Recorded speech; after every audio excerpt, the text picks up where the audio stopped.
Okay, so we're gonna go over custom shapes today. Um, and do a quick little illustration. Um, so I don't know if you guys have used custom shapes before. Have you ever played around with that one? No? Okay.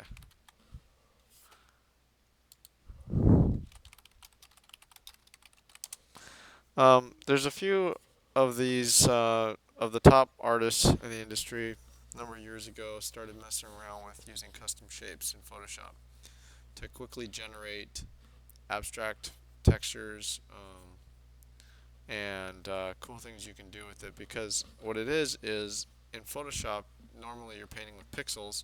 Well, if you use paths or shapes, they're actually vector based.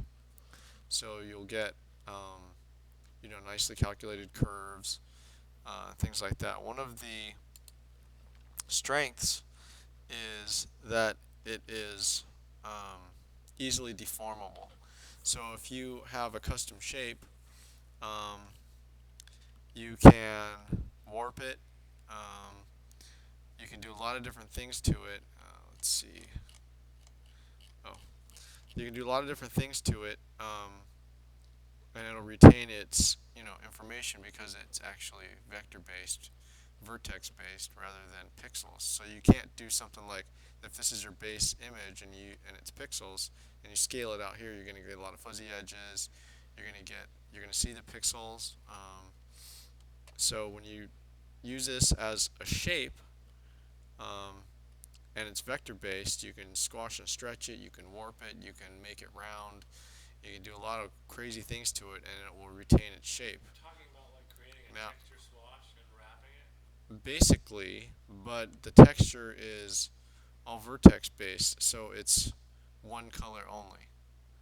There's a hard edge, okay, around the shape. You get the silhouette, but you can see a lot of noise in here, and you do that by creating the shape from a photograph or a painting. Here's a tree, but if you Google Sparth and custom shapes, he talks a lot about it in his blog as well as here on Concept Art.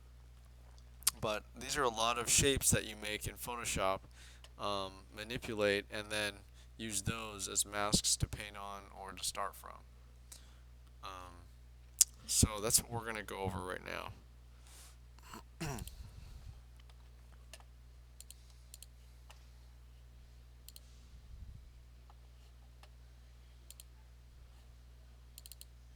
Oops.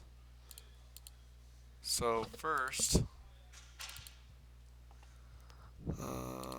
let's look at these.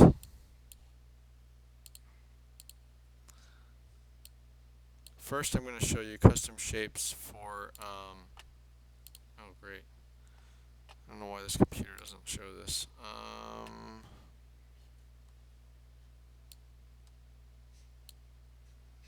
Let's try this one.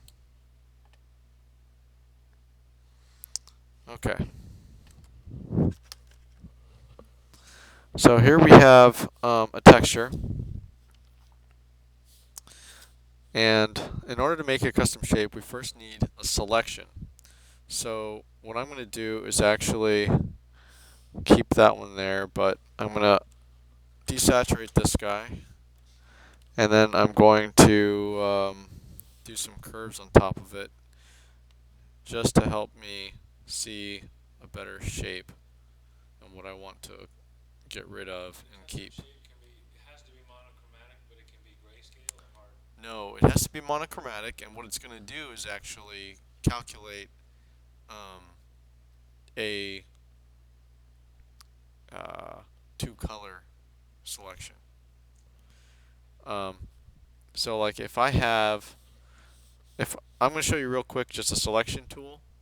So, once I get this kind of contrasted up to help me get a better texture or whatever, what I'm going to do is actually go into my channels and go into blue. There's other ways to do this, but I'm just going to control click here, and that will give me all of the white parts selected. Now I actually want the black part selected, so I'm going to invert that selection. Control Shift I is what I usually have. Did that do it? Let's see, where's my shortcuts? Yes, invert selection. So now I have an invert selection, and I'm going to go to my path window and make work path. So that's going to take your selection and turn it into a path. Now, one of the problems with this, I'm not going to do this because this is an extremely detailed, you can see there's going to be a lot of little pieces and whatnot.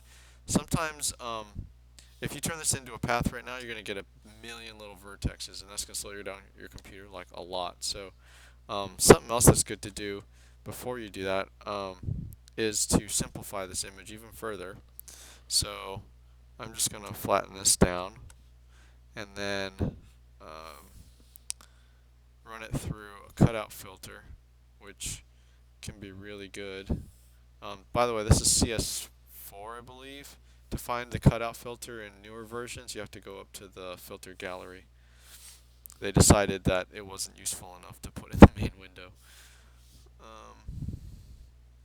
So what you can do here is simplify your shapes even further.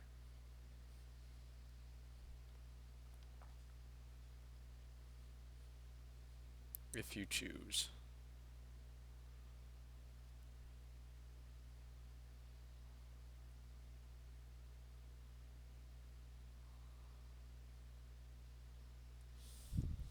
Do you have a specific project in mind that you're preparing us for, and you're I have an idea of what I'm going to do. I'm going to do a spaceship parked in some like desert environment. I'm just wondering how that affects how simple you're going to make this text. Well, I mean, ideally you'd have a library built up of some of these different shapes. Now, you don't have to use the entire photograph, right? You could just pick and choose different pieces, which you probably should. But in this case, I'm not going to take the time to paint that out because we don't have very much time right now. So I'm going to. Um, well, all right. I'm going to do it with this one and select it from the channel. Inverse. So I have the black selected, and then make work path. Now here's a tolerance for how closely you want it to follow. In this case, I'm just going to keep it at 2, and hopefully it doesn't become too crazy. Okay, that wasn't too bad. So now, The lower the tolerance, the less vertices it's going to plot. the lower the tolerance, the more closely it's going to follow each pixel. So it's going to give you more vertices. If you set the tolerance up higher, it's going to almost like blur it or smooth it. Okay, so if I just fill that, you can see this is my path now. So this is all vertexes. And to save that as a custom path, right now it's the work path. I can make it a new path. But to save it, your custom paths are over here. These are your vector shapes, which you can do as a path, a shape layer, or as pixels. Okay, they're also up here for what you want to grab. This is your custom shape one. So if you go here, custom shape options, unconstrained, that's default. These are my custom shapes on here. These are the Photoshop default ones. They're pretty awesome. But in here, if you just hit this guy, or so you can go here and say, oh, I guess you can't do it from that window. Do it under Edit, Define Custom Shape. Just the same area that you define a new brush or a new pattern. With that path selected, and by having that path layer selected, you have a path selected. Define custom shape. Okay, so now I have a custom shape. Now I can deselect the path layer, go in here, and make a new um,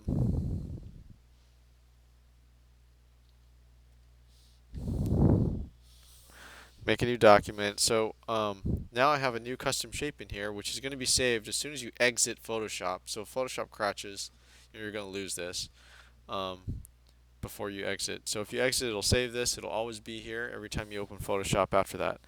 And what I'm going to do is I like to have path selected. That way I can manipulate it afterwards. If you do pixels, then you just get what you put down, and you can't really adjust it afterwards. But now I can scale it, squash it, stretch it, whatever. See, a better thing It's to not going do, to interpolate the pixels, making it fuzzy as it stretches. right? Because they're vertices. So even after I let it down, I can go in and transform it, and it still has all that information. Now this is the strength of it, is where I can now use it for a ground plane and put it in perspective. Okay, and you get these cool little shapes um, that remain there. Now, if I went in and actually painted out and isolated some of these cooler shapes in here, then I could have some really cool like things going on. But right now, it's all one big block.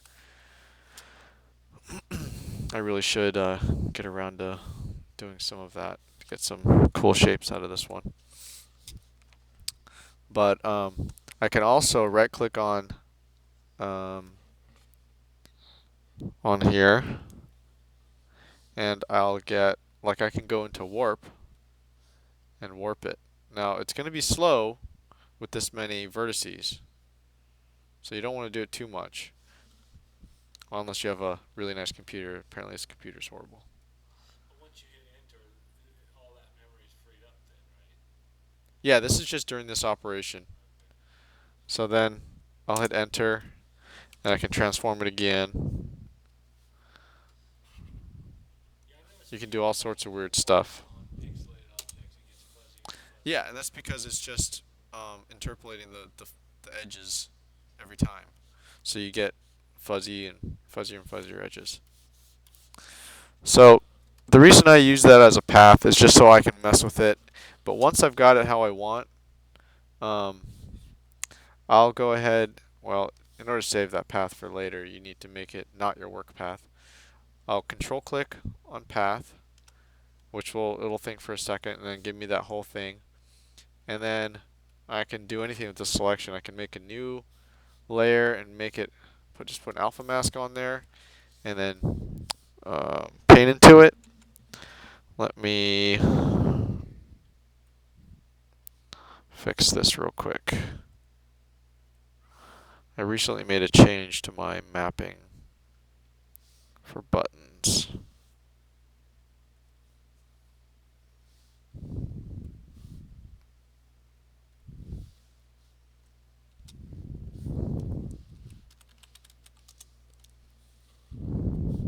Alright.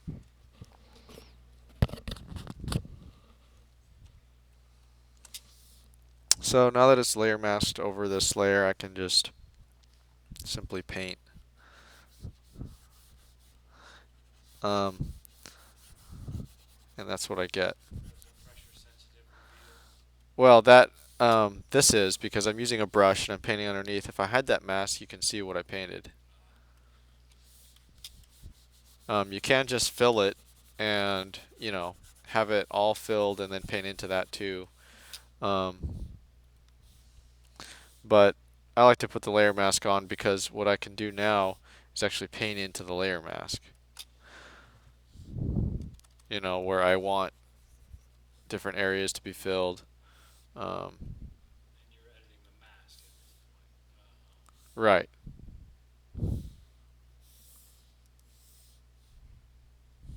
So you basically use that shape as a tool to get you 80% of the way there. Yep. Yep. It's a template. Um, Usually it's not exactly what you want, so you have to you know, add stuff or draw into it. So you don't spend too much time fudging around with getting your shape precisely what you predict you might get. Well, you can, and that's fine because it just takes a little bit more preparation. But like I said, if you build up a library of these, then you'll have a bunch of different shapes to choose from. And usually, the only reason you would have a large one like this is for covering, like sides of mountains, ground planes, really large things. Um, and normally, in an illustration, you would do a little bit more blocking in, which I didn't do. So you would kind of know where you needed it, right? So what I'm going to do is show a second use of custom shapes.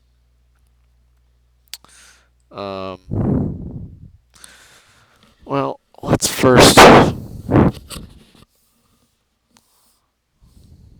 let's change this.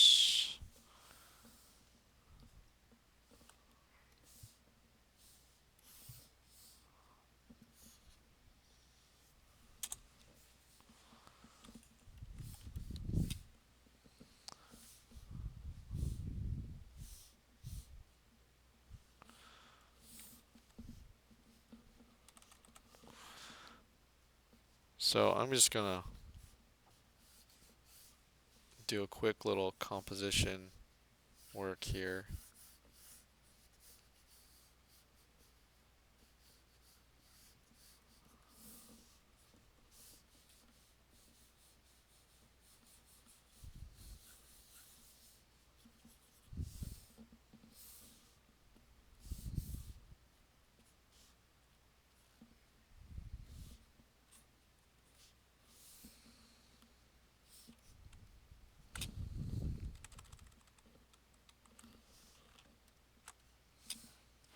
Um,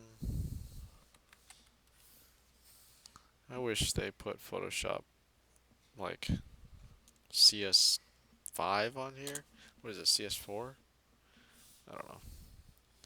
Alright, so I just kind of did a little bit of composition work here so I kind of have a better thing going on. So what I'm going to do is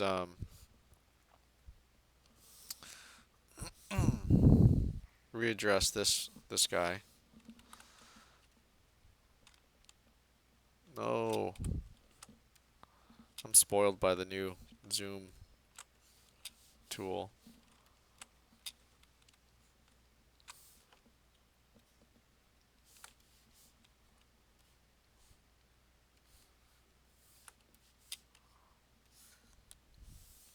So this will help like just get a better depth, right?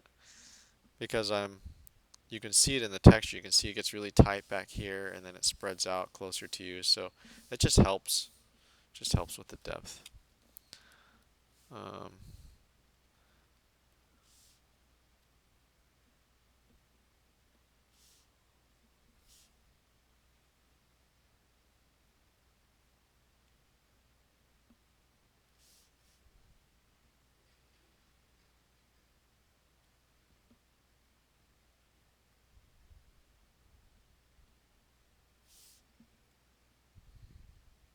there we go. That's a little bit better.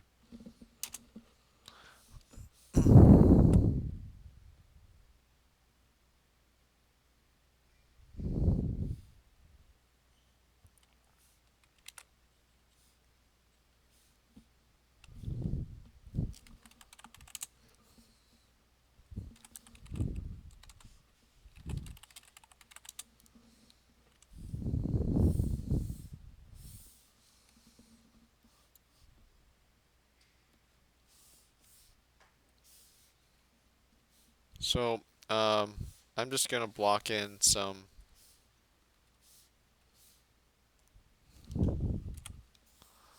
color here.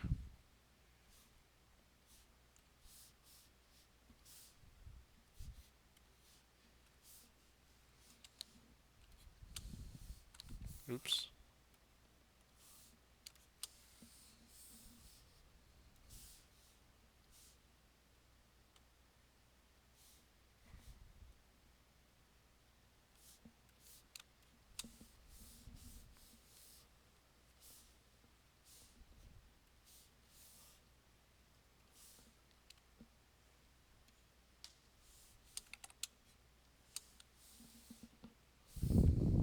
All right. I've got some ground noise texture here, and I'm gonna quickly just throw some color in there, um, just to so we can see what's going on there. I'm actually just gonna I'm gonna go ahead and fill that.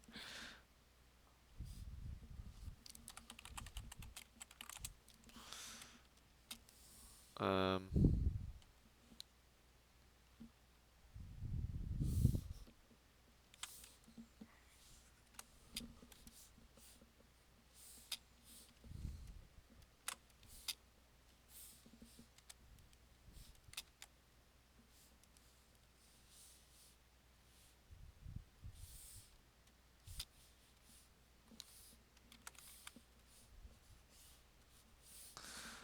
Now, I'm also going to put in some base color for the ground, something a little more um,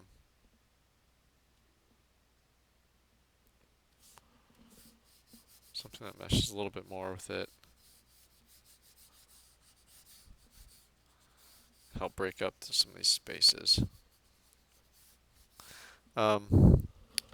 But let's move on to this other part of the custom shape uses. Besides putting in texture, you can have it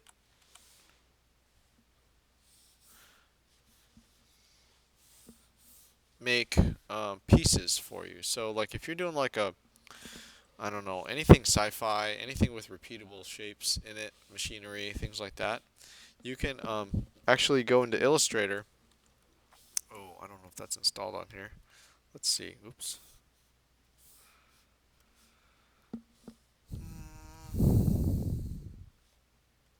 CS4. Okay. Um, let's go see if I have a custom shape here. Don't believe I do. Nope. So we will go in here to brushes. Man, I don't know why they don't give me. That's so annoying.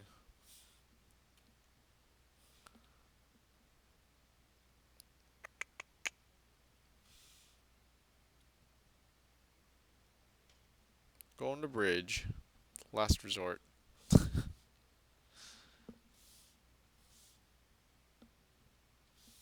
have a vague idea what bridge is, but you tell me what bridge is. It's Photoshop's browsing tool. I, It allows you to easily well, expand and move Photoshop it's assets. not just Photoshop, it's all Adobe. So that's kind of good. But I mean, browse and integrate all assets in the Creative Suite programs between them. Is that it? I think so. Honestly, I hardly ever use this, so I don't really know that much about it. Um, I imagine so. I would hope you'd be able to preview EPS files and stuff like that in here, but who knows? I imagine so too. Yeah. Otherwise, what use would it be, right? Alright, these are some brushes I have available on the network. And I did not save that one. Shoot. Okay, well, I can make it real quick. So, what I'm going to do is just make like a rafter piece. Um, so I'm going to do this actually in pixels, um, but not that color.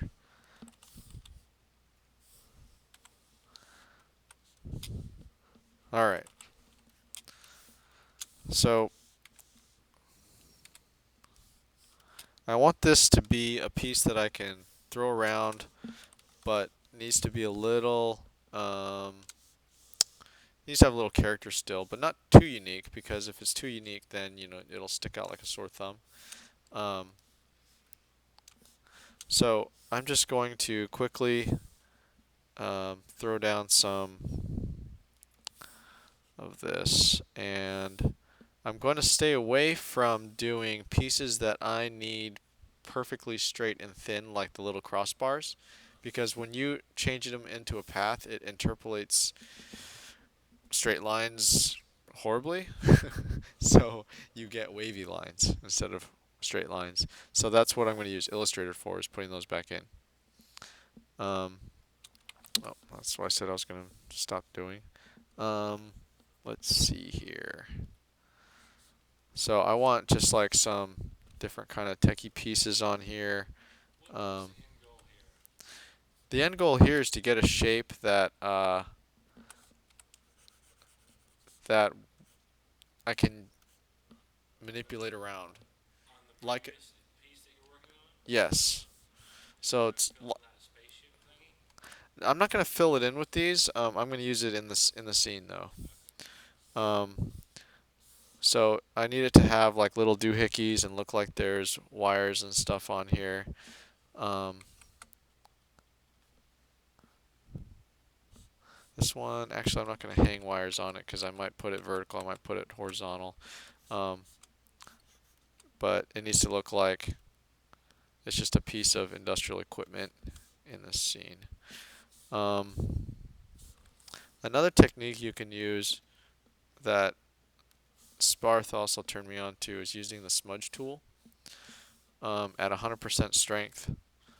If I use a square brush, it'll use whatever brush tip you have, but if I use a square one, um, I can drag different pieces around. That can help like give you more, uh, I don't know, it's like Tron feeling stuff, you know, it's really useful for sci-fi kind of stuff. You get these little shapes that just kind of pop out. Like your model. Yeah, yeah, it's really cool actually. Um, like I made, hello Numlock. Um, I made a shape like this, and then just cut a notch out of it, and then turn this into a brush.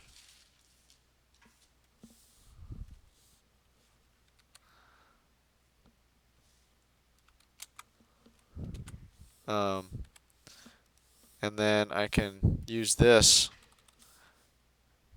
as my, where's my brush presets? Okay, oh, brush tip shape. So I can squash it down here, and I can flip it if I need it, flip the other way. Um, smudge.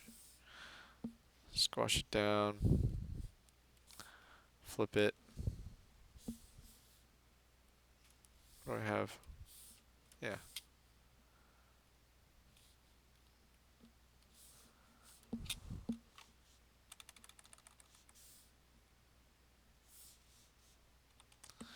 And pull out some shapes. It's pretty fun. You can do like whole scenes with this.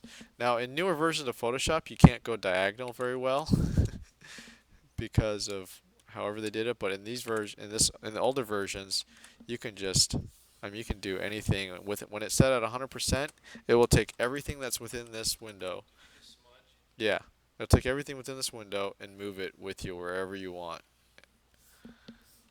as long as you want. But the newer version, um, there's a fall off. So sometimes the older versions are better to do this with.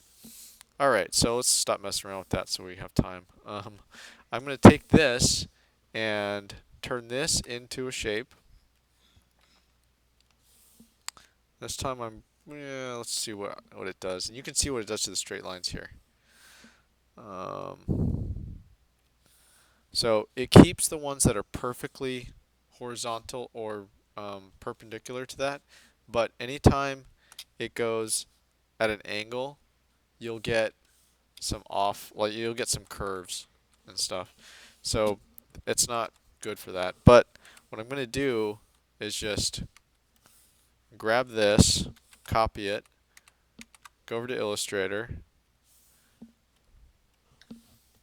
make a new document. Doesn't really matter how big it is because this is vector. paste it. Wait, first it needs to be in RGB, I think.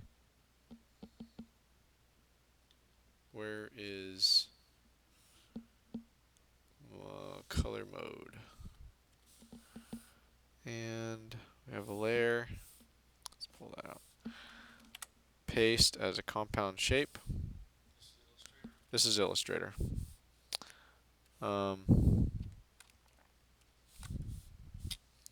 Just for sake of working on it, we'll make it fit in the document window here. Alright, so now we have a shape in Illustrator.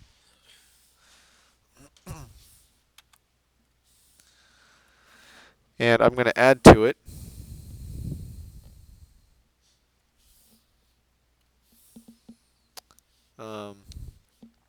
First, I need some little crossbars. Maybe a little thinner. And then I need, whoa. And then I need like a support thingy. So, oh, and I need perpendicular ones. So these ones are going to be bent. Or I mean, turned. Let's make them like that. And this guy is going to be right here. And let's go ahead and, oops, drag another one over here. Okay, so now I have this piece, and I'm gonna, I don't know if I have to, but I'm gonna combine it.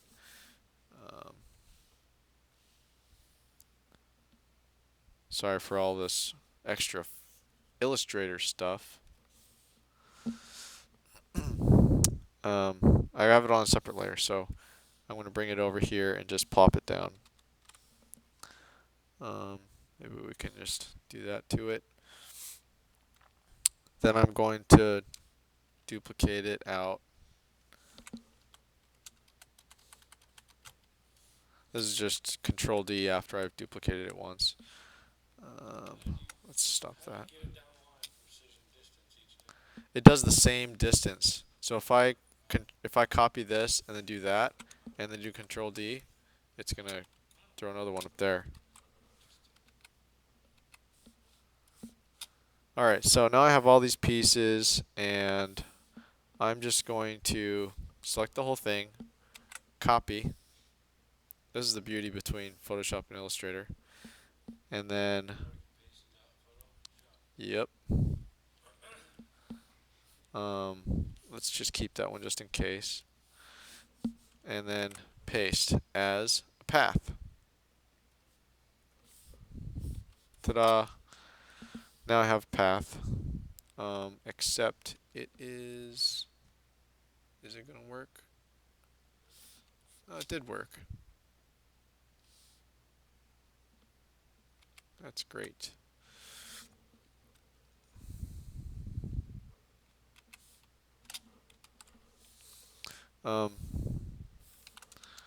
Let me just make sure this path looks nice by filling it.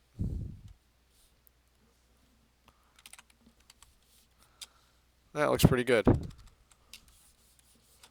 Okay. So I'm going to take this path and add it to my library by making it a custom shape.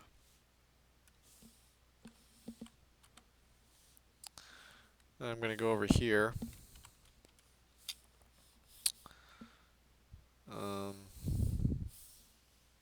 To my custom shapes. I'm going to make sure this is set to shape and select my new custom shape.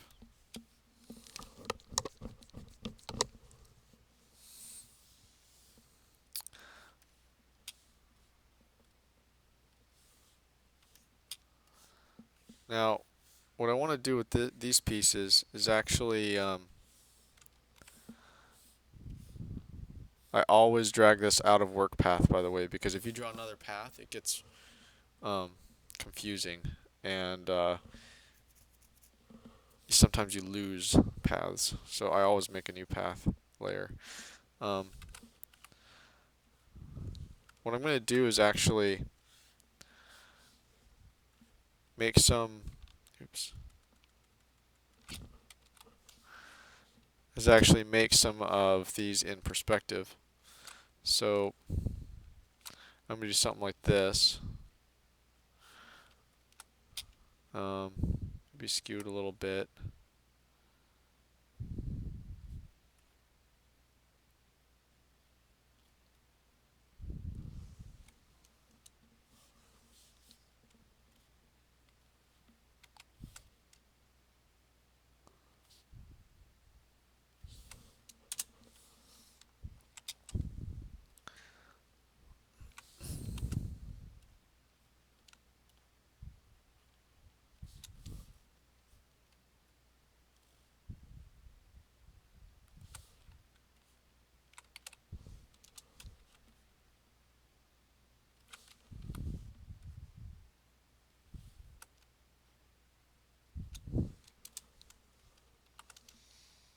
So you can see how you can quickly like mock stuff up um, with this noise and detail. Um,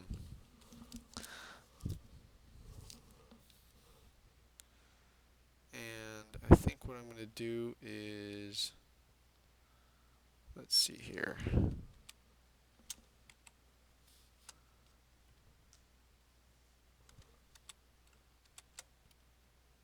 What just happened?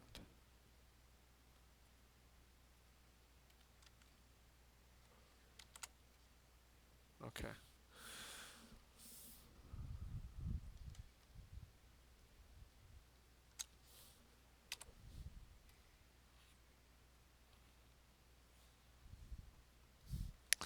I'm going to go ahead and fill these, but I'm going to fill them on separate layers. So I'm going to right click on the path and make it my selection. If I control click on here, it will give me everything in that layer. But I actually want these to be, you see how they're overlapping a little bit? So I want to select them all separately. I just have them in one layer so I can see them in relation to each other because you only see what's active. So I'm going to select it, right click, make selection, new selection. Don't want to feather it. Anti-aliased is good.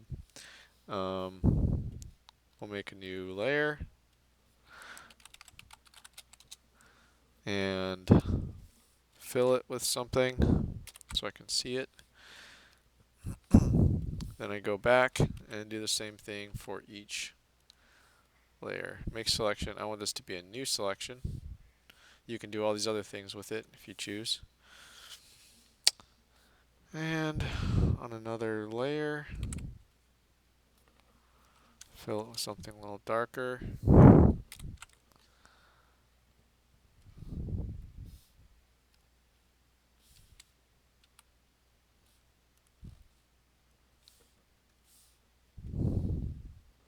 And finally, oops, what happened? I think you didn't, I think you made us add or subtract when you made your selection. Make selection. Oh, I did. New selection.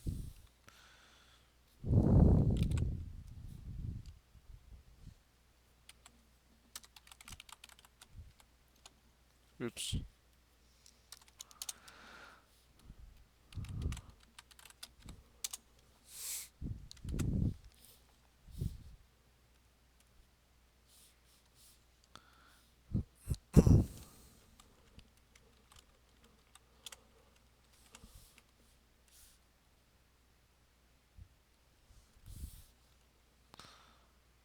Okay.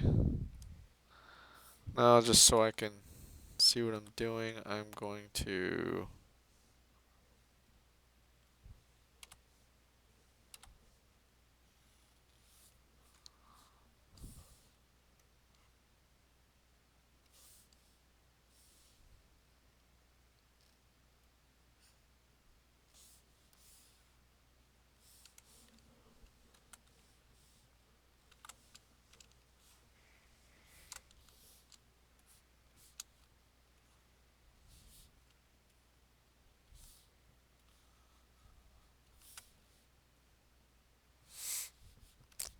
do something funky like this.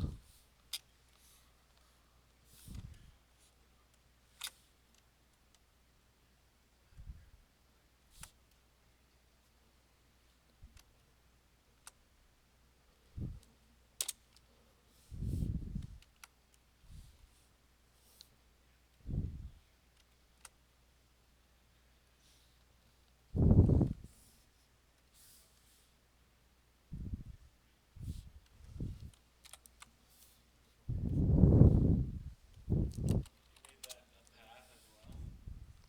Well, I started with a path just so I'd get a nice curve. You can use whatever tools you wanted. Um,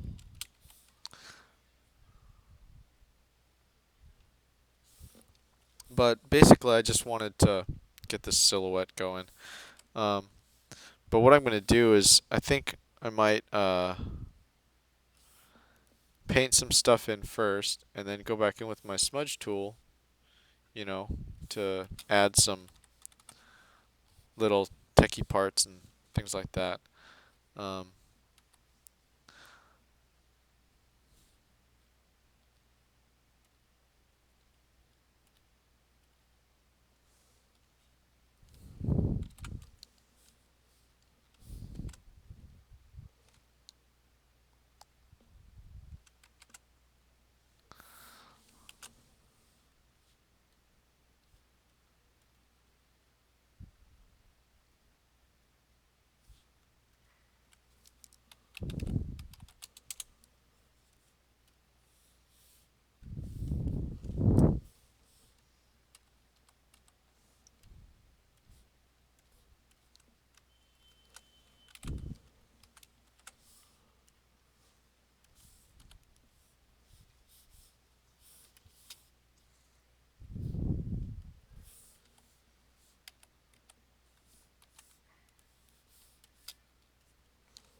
some sort of mechanical thingy.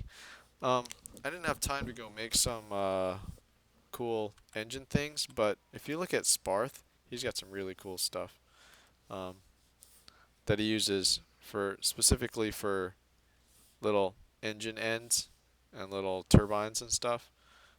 You'd have to do those in Photoshop, or I mean in Illustrator, but you could get some decent stuff out of Photoshop and then do additional in Illustrator, like you saw me do, to get some clean lines. But I encourage you to look through Sparse stuff. I did not get anywhere near where I wanted to get with this. I do have 10 minutes left, so let's see what I can crank out, I guess. We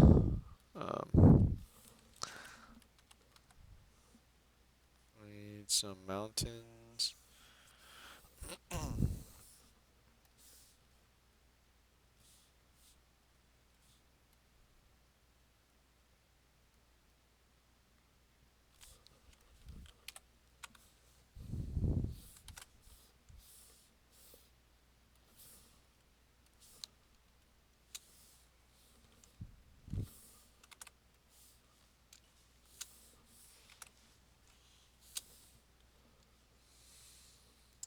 And these rafters are doing something weird here.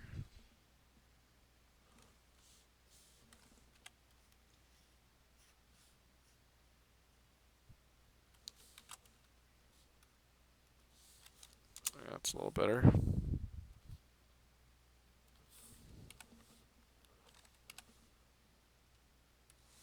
Um, Another artist who has done a bunch of things with this technique is like Keikai Kataki and I think Tom Tenry. There's an Um, illustrator. Oh, go ahead. no, it's just a matter of like making shapes, right? You can, like you saw, I just did this with the lasso tool, but really like in Illustrator, you could just use some squares and make like an abstract shape with positive and negatives in it, and then you have that shape to toy around with in Photoshop. And I am one of those people who've always been meaning to, but never actually have made a bunch of those. So that's why I'm winging it here like this. I was a painter, an illustrator in the 70s. I had a couple posters, and he used to paint spacecraft. Hmm. I forget his name, he's real famous, but he has sort of like a style, sort of like a Sid Mead, except Except not like Sid Mead. yeah, I don't, I wouldn't even know if I had it because I was a 10-year-old kid and I had the posters in my room. But a lot of the shapes, the iconic shapes that you're using here with the tool look Sid Meadish, and they also remind me Yeah. of Well, this Sid this Mead's Close influenced a lot of Encounters. things. So What's that? Sid Mead has influenced a lot of things. Like even just, you know, Like the the illustration? sci-fi taste. You know what I mean? Like he's just everywhere because that's what everyone has seen. So whether they know it or not, he's influenced other artists who have influenced other artists who, you know. Well, the great thing about his work is it's ancient, but it has staying power. Like it Oh yeah. still feels futuristic, Oh yeah. even I totally today. agree. It's still the gold standard for what sci-fi should look like. It's realistic. It's got great shape making.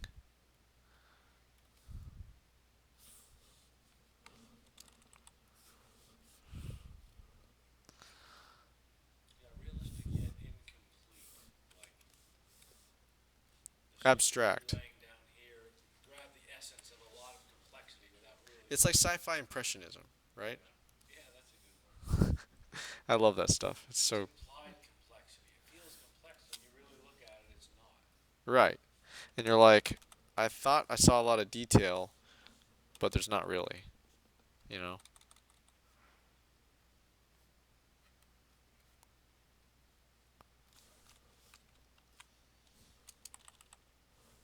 A lot of times I'll actually use the line tool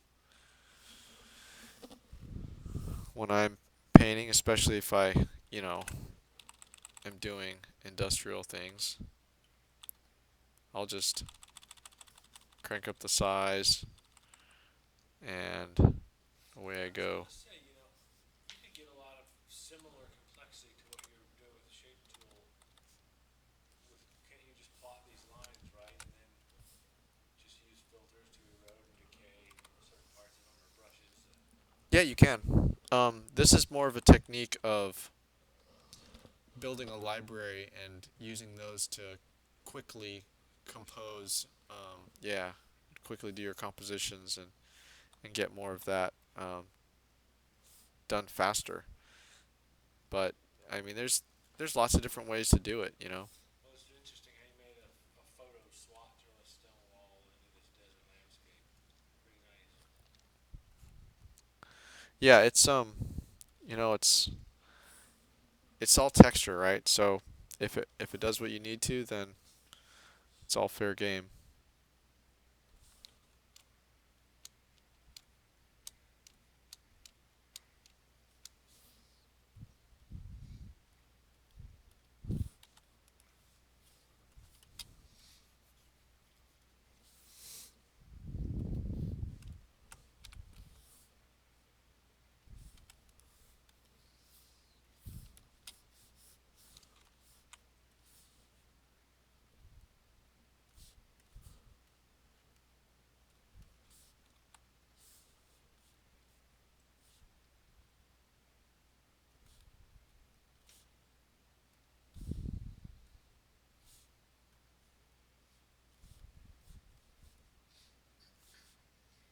Found any good libraries of shapes? Brush libraries or shape libraries? Um, Not really. Like I haven't really looked, I guess, is the other thing. But the there's a lot of artists that, you know, share stuff, but I haven't really gone looking for that kind of thing either. Um, I got some interesting textures one time from just crumpling up pieces of paper in different ways, real tight, and then unpacking them and flattening them out as best I could, lay them on a scanner, and then boost the contrast. huh.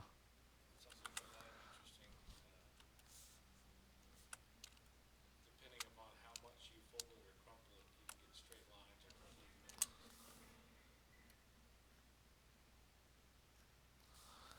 So I'm going to be smudging and squashing that guy. Now this actually doesn't matter when you're smudging, it only looks at the brush tip shape. Um, Although, Say that again? maybe it does. I thought it didn't. Let's turn this stuff off.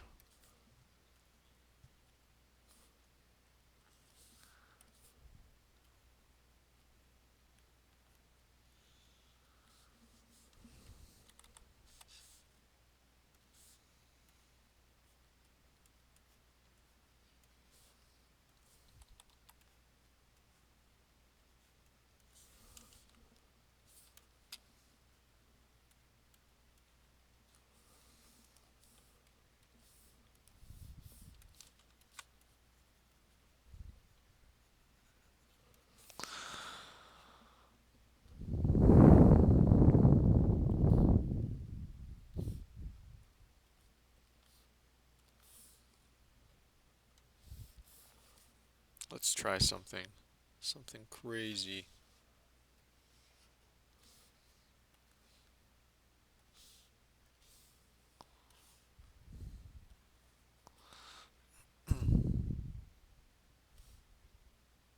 Maybe that was not a good idea. Escape.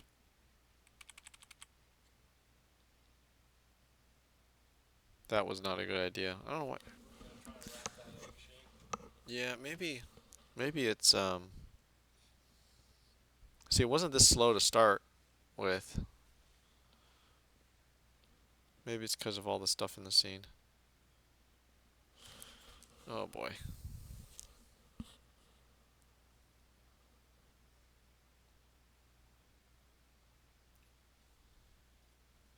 So Come on. what did I see you working on today? You had all sorts of building cutouts of skyscrapers. Oh, that's stuff for NBA exteriors that I was doing. That was a texture actually. Those buildings get cut out and put on like, Building skylines or something? yep, 2.5D skylines for the stadiums we don't have licenses to. Indianapolis, stuff like that. We can't use the stadium. All right, well, this is going to be messed up. I really want to fix this composition too. I need a foreground element on the left side, and I would be happy just doing that. But looks like we're stuck. So what did you do to cause this? Dropping this giant shape down with all the vertices. Yeah. Because you were able to work with it so easily. Yeah, and that was at the very beginning though, when nothing else was in here. And I think every shape you put on, um, you know, I don't know how Photoshop is, but it tends to get slower the more custom Right? You shapes purge you all the use entries every once in a while. Just purge all. You ever do that? in Probably. Photoshop. Yeah. Purge all. Edit, purge. Yeah, you can Oh, purge your memory that right would from be the nice. software. That would be nice. Oh, I I should mean, do it that. was incredibly noticeable to me. Oh yeah, no, that sounds really good. I didn't know that was in there. Yeah, and Learn something you'll new know every if day. there's a lot up because you'll get the sand in the hourglass turning for like Yeah, 20 just seconds while it performs the just like it operation. is here. All right, well I'm gonna cut this off, and maybe if I have time, I'll add those few things that I'd like to in here. But yeah, so I hope you learned something about custom shapes. Yeah, I didn't even know that shapes were. Smudge tool is really fun.